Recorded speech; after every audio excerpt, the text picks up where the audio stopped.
Ladies, everyone else. It is I, Maris Memes, owner of Dreams of Light, the free company that's on Cactar on the Aether server on Final Fantasy XIV. I want to talk about patch 6.5. Now, don't be judging me right now because, well, I'm going to be judging pretty hard. Basically, I wanted to talk about how I felt going into this patch. Now, mind you, this patch has only been out for a few weeks now, and there's been a lot of uproar. A lot of uproar. This game has been a game that I've played since 2010. It's been something that has been off and on, but for the most part, besides one time where I took a break sometime around the end of Stormblood, this is the only time, the one and only time that I'm actually gonna lash out and actually bash the game and take a break in the process. And this is actually completely new for me. I'm saying this as one of the best paladins in the world. And I say that with absolute confidence in my own abilities. And I know that for a fact I am one of the best. Hands down through FF research and everything that I've done over the past 14 years playing Final Fantasy XIV. I just have this to say. And I'm pretty sure there's probably paladins better than me out there. I know there are. There's probably maybe like 200 to 300 more, but I'm one of the best out there. And if there's some that are better than me, fine. But let me just say what's in my mind. And I just wanted to get it off the table and get it out. I had friends that quit Final Fantasy after Endwalker finished because the post game became Final Fantasy IV. They literally said, I quit, I'll come back next expansion when the game doesn't want to rehash an older Final Fantasy game, which I said, alright, fine. And mind you, I didn't play Final Fantasy forever, so when it just came into the MSQ, I kind of just rolled with it and hoped that it would get better. But the fights, they didn't really follow the standard. And what I mean by the standard, I mean the difficulty increase. What I mean by the difficulty increase isn't the dungeons so much. It's more like the extremes. The extreme trials in Final Fantasy XIV, no matter what expansion, the first one is always the easiest and the last one is usually the hardest. That's normal with any game, right? So whenever a new trial comes out, it adds more and more mechanics from the previous expansions or whatever, or a rehash, or whatever would make it more difficult and adds one more thing, another extra layer of bullshit to make it harder. And that's usually what an extreme is on current expansion. It usually adds something on top to make something difficult. But alas, that has not been the case with Endwalker. I don't know what it is. It's just something in the air. I want everyone to roll their brains back to when Shadowbringers first dropped. Okay? The only extremes that we had at the time were Innocence, Titania, and Hades Extreme. And then after a while, we eventually, after Hades came out, mind you, sometime later, we eventually got the rest of them. I'm not going to spoil them all because they're still post Shadowbringer players out there. But those were actually somewhat difficult on release. I'm not saying that they were hard and they're near impossible or something of a challenge, but they at least posed a challenge to some people and some players out there. It certainly did for me a little bit. But when it came to the final one, which was Diamond EX, for those of you who don't know, the last three, I'm just going to say what the last three raids were, are Ruby, Emerald, and Diamond. Spoiler alert, I'm not gonna, I'll just put in the description, whatever. Diamond EX had a bunch of knockback mechanics. When you reach Ifrit phase, which is when Diamond Weapon jumps up, becomes basically a miniature robotic Ifrit, and starts jumping around all crazy between orbs and knocking players around and off the platform, that was actually a challenge back then. People actually fucked that mechanic up so many times because they couldn't see a tiny little white pillar to indicate that that was a knockback mechanic, and most people were too fucking stupid to actually look at the damn screen. Usually in unsynced PF, people still fail this mechanic. I have no idea why. People complain hard on the forums, oh, the fight's too hard, there's too many knockback mechanics, SquareEnix is too difficult. Do you know how many times in unsync, even in today's standards, that I still grief and fuck with people that run Diamond EX? Like, I will specifically know where the spot to go that's safe to get knocked back into, and I'll watch the whole party die, and I'll just sit there and laugh. Because I already know the expectations of the people that play this game are extremely low, and the people that actually play it should not be playing it. Another gripe that I have are that dungeons have been gone back and rehashed, made easier for the complaining player the player base that's out there. Snowcloak, the Yeti fight. Back then, what you were supposed to do, and not a lot of players did this for some reason, and no matter how many times, and I've been in 3 or 4 parties back in the day, where I had to specifically tell the tank, let the fucking conal AoE from the boss hit the ad so it makes the little snowball that the little ad is holding into a giant snow boulder that you push into the boss and it does damage, and you play a bowling minigame. It's fun. Now it's just attack until you win. That's fucking stupid. That's stupid. That should that nerf, because people can't read the fucking mechanics. And mind you, I had a tank curse me the fuck out because I was telling him how to do the mechanic for the fight, and he wouldn't do it, and he died several times in one pull. And I kept on telling him, as the healer, this is what you need to do so the DPS can clear the fight. The DPS cannot win on just pure damage alone. You need to use this fucking snowball and the conal AoE to make a giant snow boulder to ram it into it. And it's not that hard of a fight. It's easy. It's easy and fun once you understand it. So now this makes me question, should we go back to the time where we had hard dungeons and normal for the MSQ simps that can't actually play the fucking game? And reward the actual people that have done the old content, call that shit hard, and leave it at that. But no, SquareEnix decides, hey, let's take something like Hero's Gauntlet Final Boss. That giant little crater that you used to be able to sit in? And I just experienced this, I seen this recently. I just went into the dungeon and I got out and I was so fucking disappointed. There is a part back then in Hero's Gauntlet where there's this little pit that the boss makes. This giant crater that you're supposed to stand in it. There's a timer and you're supposed to get out after a certain amount of time because he covers the entire arena in an AoE. And if you're not a tank, you will instantly die standing out here. People would wipe on that. All you had to do was sit in a crater for 3 or 4 seconds and then step out. It's not that hard. And then you just go back over to your boulder and wait. That's how you're supposed to do the mechanics of that fight, but apparently they had to nerf that whole fight. Nerf the whole fight. Might as well make a hard version of Hero's Gauntlet, reward the players more who choose to do that one, and add more mechanics to it that are of challenge. Make the normal MSQ required, and then tell everyone else who are doing the hard, congratulate them, and make it mentor roulette required. Make doing hard shit fun. Make it a requirement. Make it something worth doing, SquareEnix. Unlike making PvP series a fucking chore. No one wants to queue in casual crystalline conflict to grind a fucking mount 25 levels in, basically grinding for a straight 3-4 days against a bunch of trash players that are throwing and griefing and having multiple reports and not being able to chat. You can't even use FC chat in crystalline conflict. Why can't you use your own guild chat while in casual PvP? And mind you, there are still ways to grief and still ways to harass players in crystalline conflict casual, even though there's no chat.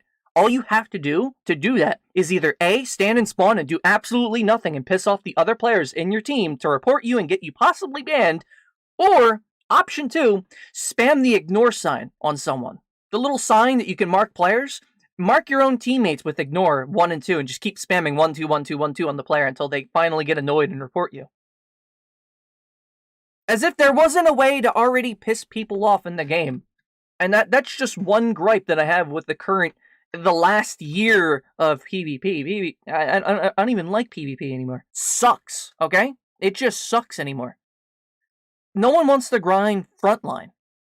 No one wants to, and you can almost never get a queue for it anyway. No one wants to queue rival wings. It's not like it's required at any point. It's not like open PvP is a thing, which everyone's been wishing for the longest time. Hey, let's have PvP in the overworld. It'd be fun. No. And I don't think the PvP ability system should even be in the game. I feel like that whole thing should be thrown out and everyone's eye level be the only thing required. So that way, people that run Savage and the Ultimate raids, they actually have biz and they matter in PvP. And there's actually a difference. And there's player scaling and challenge put into the game.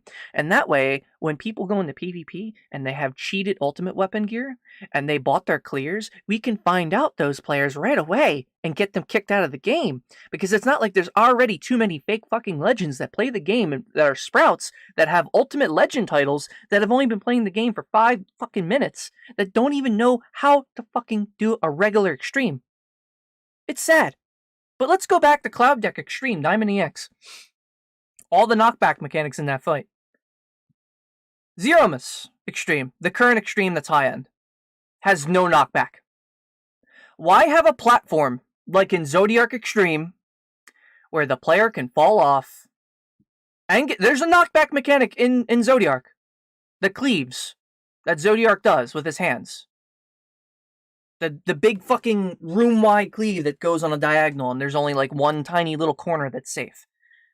If you don't anti-knockback that or invuln it, you will not live. If you're a regular DPS, you're not supposed to live, period, with an anti-knockback, but with certain levels of high level and certain decent gear and good mid ability, other than a tank, some can survive, surprisingly. And I just gotta say, when I found out that Zeromus didn't have a knockback, I was actually highly disappointed. During the entire extreme, I'm like, where's the knockback? Where's the knockback? Where's the knockback? I know there's a knockback somewhere. Where the fuck is it? Why can't I find it, SquareEnix? Where is this fucking knockback mechanic? And there wasn't one, and I was actually sad. When the black hole came up and I saw people on day one, I was seeing PFs marked black hole prog, black hole prog. I'm like, oh god, how many black holes are there? Oh, there's just one? That's it? Really? And people can't read DFAMs? Do you know how many people actually had black hole prog on their PF on day one? I saw dozens of parties. I'm just like, why? How can you be that fucking stupid to not be able to tell a defamation marker from a party stack marker? Some people were thinking it was a party stack marker and they were stacking with the group and killing the whole party. Past, like, close to 25% after meteor prog. I mean, Zeromus X was so much of a shitty fight that I wrote down 5 different things on Xenosystem Vex's first clear of the fight. I made a comment on there with 5 different complaints. 5 things that I thought they could have done to make the fight harder, funner, and better. But from other than the normal, where he does the 3 little claws and there's, one safe spot out of 3 different possible reads, the only difference from the extreme is that they're not marked orange. They're marked purple. That's it. The safe spot's still marked clear as fucking day. If I need a giant orange hazard marker, or, a giant orange tape on the fucking wall to be able to figure out where the safe spot is not, that's pretty bad. Like really bad. Like, what the fuck, SquareEnix? So after a brief pause, I pulled up the comment I left on Xenos' video, and then I found out something. Apparently, as of this patch, free trial players can no longer participate in Ultimate Raids. They shouldn't even be participating in that period. They're brand new to the game. Obviously, it'd be a complete troll. I don't understand why it wasn't restricted to begin with. But why the fuck are they allowed it in an Ultimate Raid? That's just, big brain to me. They should be limited in the first place. They're not paying to play the game. Why should you let them play the hardest and most tedious developed content in the game? It's astounding to me. But I want to go over these 5 comments I put down about Zeromus, right? Reading Visceral World, I pronounced it wrong. The X mechanic, where there's like a bunch of X's on the ground, and there's 3 of them, and there's only one safe spot out of 3 possible. For those of you who don't know by name, it's too easy to read. It's just like normal without the orange indicators. I said this earlier. For an extreme, I would have done 3 sets of 3 X's displaying 9 total on the ground, each 3 sets a different color. Wow, such hard. And then followed by a KB right after that. Wouldn't be so bad, right? And a knockback mechanic to send the players into a corner or something. Running up north to dodge to one of 3 possible safe spots. And then, That's just a really boring fucking fight. That's just a boring ass mechanic. It feels like a generic dungeon boss, man. That doesn't feel difficult. The wall of PF for Zeromus X is Meteor Prog. Meteor Prog. Meteor Prog. Let me tell you about Meteor Prog. Ready? The purpose of Meteor Prog and why it's programmed into the game. You ready? It's an anti-parse measure. I'm not even shitting you. It is an anti-fucking parse measure. For those of you who don't know what I mean by an anti-parse measure, it's very simple. This is how the mechanic works. If you don't stretch your tether out long enough as the first set of 4, you're going to kill someone. Somebody's going to have to take an L because their tether's going to go blue and pink, meaning they're not able to stretch enough, and they will die. You cannot invuln this. You will instantly die regardless. So that person is getting a giant L, and their parse is gone. Now, here's where the tricky part comes in. If you know you're going to get an L, and you're a parser, this is the dick move they all pull. They make it go red anyway, and wipe the whole party. So the whole party has to suffer, because one person didn't move up just an extra little pixel. And your parse is your own parse, and everyone else, all the 7 other people there that are trying to parse too, fuck them. They can't do it. Those people that are trying to stay alive and do it without getting killed, they can't do it either. You're going to fuck them up because you're going to wipe the mechanic. Because you're a selfish DPS, and PF in general is selfish. It is a anti-parse measure in its entirety, and it is so fucking shitty. Black Hole is also somewhat of an anti-parse mechanic. So is getting the trailing AoEs and not being able to run south. Or rather, not being able to stay north because melee can't do DPS, or range can't do DPS, or a tank can't do DPS. So unless you're a range, you're not getting the benefit of actually being able to do damage while running south. So that is also a one-time part where you don't be able to do DPS, you can't do parse, go, well, fuck off. You can't play the game. Here's my third complaint. There's only one black hole. I've said this earlier. It's basically the same thing as normal. I don't know why. People with parties marked black hole that can't read a defam marker from a party stack probably shouldn't be fucking raiding. Honestly. My opinion, there should have been at least 4 black holes. One at all 4 corners, have Zermness go invuln and teleport to all 4 sides of the arena, from the back, the sides, left and right, and put multiple black hole defams on multiple people as if it was P9S. For anyone that has done JPLC P9S and knows how LC works with the defamation markers where one person will get one and then another one will get one and you have to visually look at each player and what their order is, that's how the fucking mechanic for that fight should have been designed. And you cannot tell me otherwise. They should have been able to drop multiple defamations in all 4 corners. And that should have been the wall of the fight, not Meteor.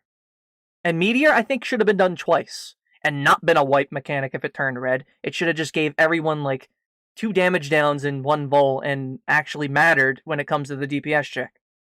The DPS check doesn't even matter until 25% anyway, which I'll get back to that in a moment. No knockback mechanics. This is my 4th complaint. Okay? No knockback mechanics to make the players fall off. What's the point of a death void if there's no mechanic to make you fall off? Just put a fucking wall at that point. If you're so dumb to jump off or fall off, you deserve the death. And it's basically grief. And you'll get called out for griefing, even if you accidentally walk off or maybe you lag off. Who the fuck knows? I have not seen a knockback mechanic in the whole fight. If anyone knows of a mechanic in the fight that knocks you the fuck back, please smack me right now. Because I've never seen one. And the 200 totems I already have with no mount drop and my friend getting them out in the first fucking clear, which, you know, I congratulated him, but I'm like, my luck is fucking shit. Why am I still playing? Because I just want the final mount and be done because the title and the mount suck. The final one sucks.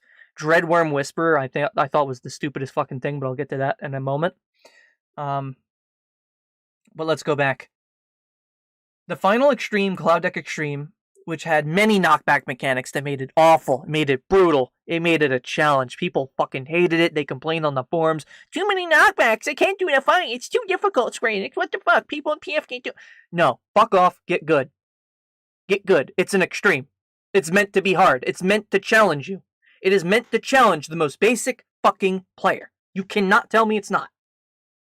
I'm not saying that every fight should have a knockback, but there should be a level of expectation to an extreme at the very least, especially the last one of the expansion. Especially one as big as Endwalker, right?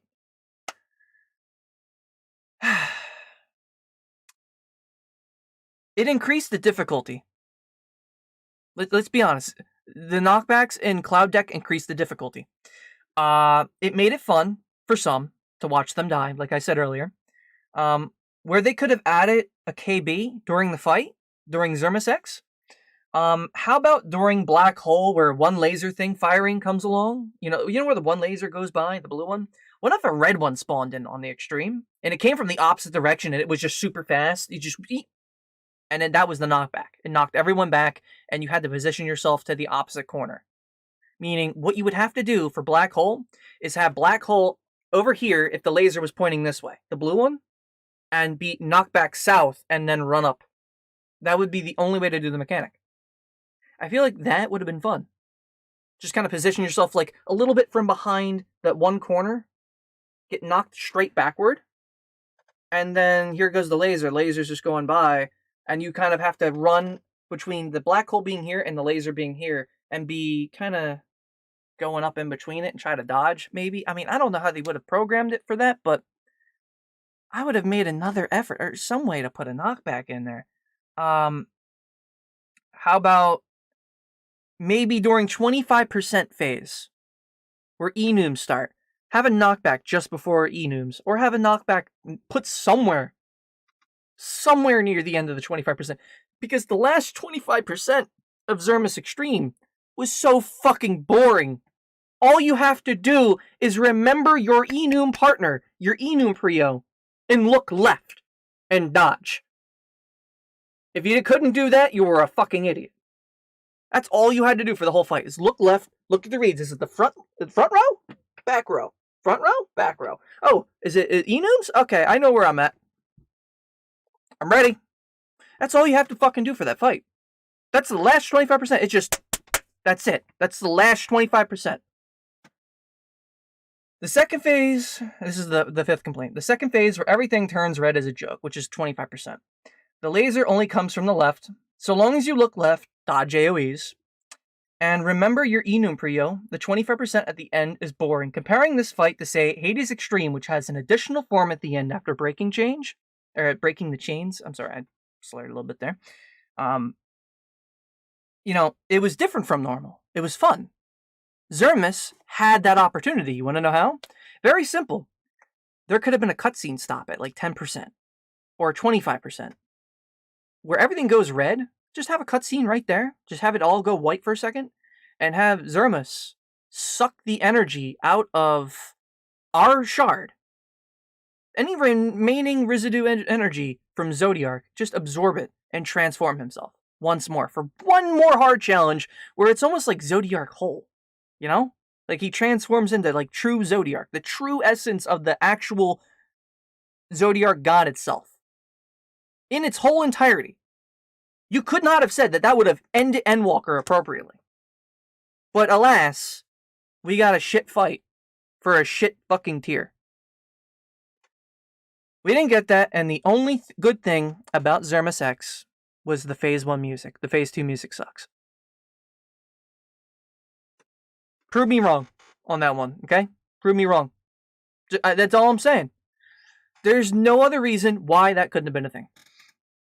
The Lunar Subterranean Dungeon that came with this patch, I didn't like it. The final boss design seemed cool. The other bosses were fucking lame. They were too easy. The environment sucked. It didn't feel like the Lunar Subterranean. I looked up photos of the Lunar Subterranean. Mind you, I didn't even play Final Fantasy IV. I saw gameplay of what the Lunar Subterranean looked like. I saw the overworld. It's like some stars overhead and some barren fucking moon with something akin to the Crystal Tower, which is called the Crystal Palace or Crystal Castle in the background.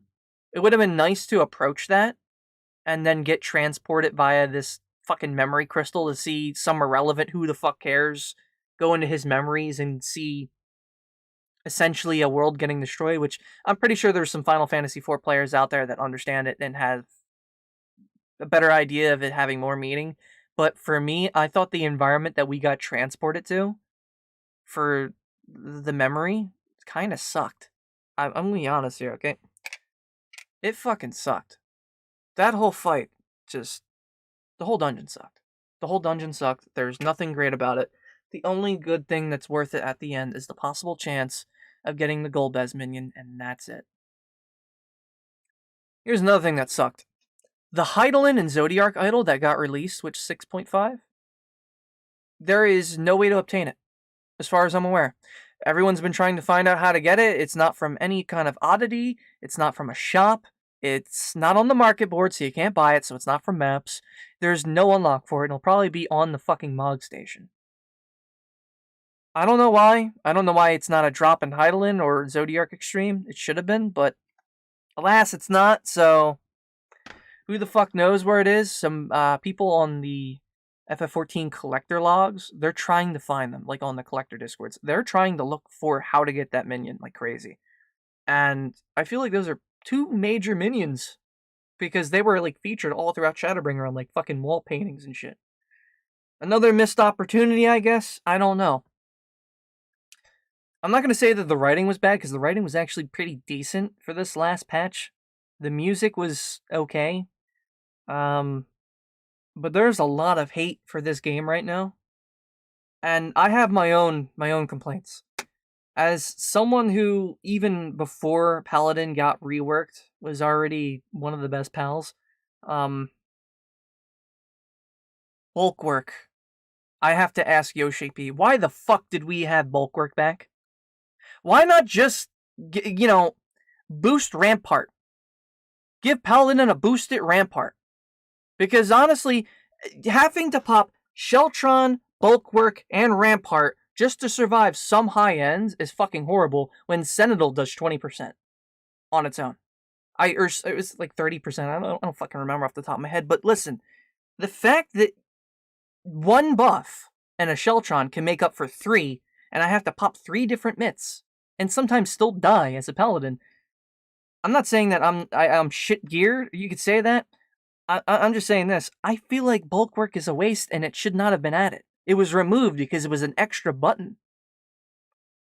Getting rid of the dots, I feel like was the worst experience in the game. I feel like Black Mage should have another dot and have utility, finally. Because it doesn't. Leyline should be able to affect all casters or something. I mean, give it some kind of fucking utility, because it's the only class that doesn't have one.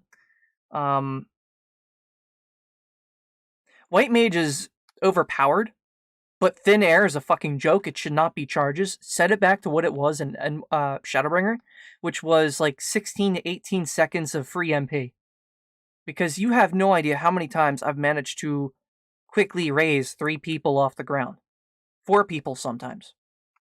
Just by popping Presence of Mind and going through real quick and just getting people off the ground. Because sometimes in Cloud Deck Extreme on content, the whole party would be fucking dead. The whole party wouldn't know how to do the fucking mechanics. They'd be struggling, and we'd be lucky to see the fucking end of the damn fight if it wasn't thanks to me, and usually I would luck out on not getting the damn mount as a result, even though I did more work. The mentor system. Getting Battle Mentor. I've done it 3 times. I'm doing it a 4th now. For those that don't know, currently, in order to become a Battle Mentor in this game, you need to collect 1,500 commendations and max 90 to 3 different classes that are 3 different role types, and do their job quest stones or whatever for the current expansion. So do these long role quests, which are irrelevant side quests that you could do literally easily. I've done all those, but I don't, as somebody who does nothing but fucking raid, because raiding doesn't give you commends are only obtained from Duty Finder. You can only get them from Duty Finder. So doing Guild Hess Leaves, and I'm trying to think what else. Just regular roulettes. You'll be lucky to see players give them to you. Unless you're a healer, farming 1,500 of them, a lot of the community, when you sit there and ask, hey, I'm only here to help and farm commends. I'm just trying to get my mentor status, and I'm just here to get this out of the way because no one wants to commend me and I'm a normal raider. Can you give me a commend so I can go back to raiding? I'll help you guys out. Okay, thanks. And just have that as a macro. they will curse you the fuck out and call you a fucking douchebag. Just because you want to be a mentor. I feel like the mentor status, for that many commendations, it needs to be fucking tossed. I can understand locking achievements and mounts behind commends, but I feel like there needs to be another way to get commendations in the game, not from just random ass players. And half the time, I don't even like the fact that I'm getting commended at all. Sometimes it's out of, irony. Other times it is for legitimate reasoning. I feel like if I do an extreme raid, or an extreme trial, or a savage, I feel like anyone in the party should be, upon completion, allowed it to give a commendation in Party Finder. In all honesty, if that was a feature, if Party Finder was able to commend other players, I would already have mentor status. I'd already have it. You'd have a lot more mentors, a lot more people playing the game a little bit more happily. The fact that at the end of a trial, or at the end of an extreme, and you could say, well, what if you all queue together, and how would that work? Or maybe limit it to where people from cross worlds can only commend another person from another world. Whatever, if you want to have that kind of a limitation, fine, but at least at the end of an extreme, I know that the person I helped carry for their clear for one party or their clear for three, at least in my mind, I know that those people are actually thankful, or they're just being pricks. I mean, I'd like to know if I'm doing well and be said via a commend. But I don't want to feel like farming those in fucking ARR content and just running regular roulettes. I feel like running roulettes for commendations to get battle mentor status is the most fucking joke thing ever, and the biggest waste of time. Because half the time you're already level 90, you can't get anything out of it anyway. What, 5,000 gil per fucking duty roulette? Oh wow. Oh, you get a 5,000 bonus if you do it now, because you're an adventurer in need. Woohoo. I don't think that's worth it at all. I have another gripe. RMT housing. RMT housing at its fucking finest. Here's a nice example, SquareEnix. Look at Aether Cactar. Go to Goblet Ward 1 subdivision. There is a mansion in there owned by some guy named Bun. We used to live in that ward, my company, 500. Some asshole came along with 20 accounts, each one with 50 mil RMT'd. If I had to do the math of how much money that actually is, I would say that's close to, let's say $500 USD. We knew the people that lived there previously. There was a free company called Thief. They used to Ultimate Raid and such, and Savage Raid. And we sometimes would raid with them. They were nice people. We'd sometimes do maps together and stuff like that. Like good neighbors. And as much as they wanted to give us the house, they wanted to move to a plot that was Oceanside and Limsa, which, good choice for them. But the people that moved in were RMTers. It was 20 people, all in the same guild. All of them had fucking guild that was bought. All of them sprouts. All of them with the bare minimum in order to be able to put a fucking bid down on the house, which literally the only way to get an FC house now is to have a rank 6 FC that is 30 days old and members that are 30 days in it. So literally, you could make a free company right now, level it up through fucking expert deliveries that you could get off the market board for less than 300k, 400k, whatever, of garbage mats, rank it up to level 6, and then just fucking go on a rampage and buy any plot that you want. And then RMT the rest of the guild. And then that's how you get any fucking mansion in the game. The problem with this system is then you have people like that Bun person in that ward that lists the fucking goddamn plot on Facebook Marketplace for $2,000 US, and then you have Xenosys and Vex going on and talking about people scamming for $1,500 US. And it's usually for RMT purposes anyway. So you have people that are openly breaking the rules in the fucking game, and for over a year now, since fucking January, which is when me and my company moved to the plot we're in, ever since then, ever since those people bought that house, I was so fucking disgusted. I stopped raiding and I said, look, I have to address this problem. I'm living in front of a fucking piece of shit that's trying to scam for $2,000. I'm gonna leave. I need to move my house. I need to move my entire crew. I need to move. So we moved. And now, right next to us is a bunch of ERPers, which I already told them, look, just don't ERP in front of the kids in my free company, because I have parents with their children in my company that play the fucking game that I look out for and I actually do cherish. Some of the one of our regulars that isn't even in our company, a little guy named Yeeth who's 17, who I would invite, considering the fact that he runs Ultimate, but he's still underage and he's not 18. But that doesn't mean the fact that I wouldn't even still consider to invite him, because he's actually a good guy. He's not into that kind of crap, and he probably wouldn't get himself banned. He's actually good at the fucking game. And I don't say that very often. I don't. See, the problem with this game is that over time, I have lost complete interest in Ultimate raiding. I have told people, I am retired. I don't want to Ultimate raid anymore. And the reason that I don't is because mechanics from previous shit is just repeated. There is nothing new. Every Ultimate is something already new. There is no huge big brain strat. And what it comes down to really all of this, Party Finder is the biggest thing to blame ever, and no one is ever held accountable for anyone's actions.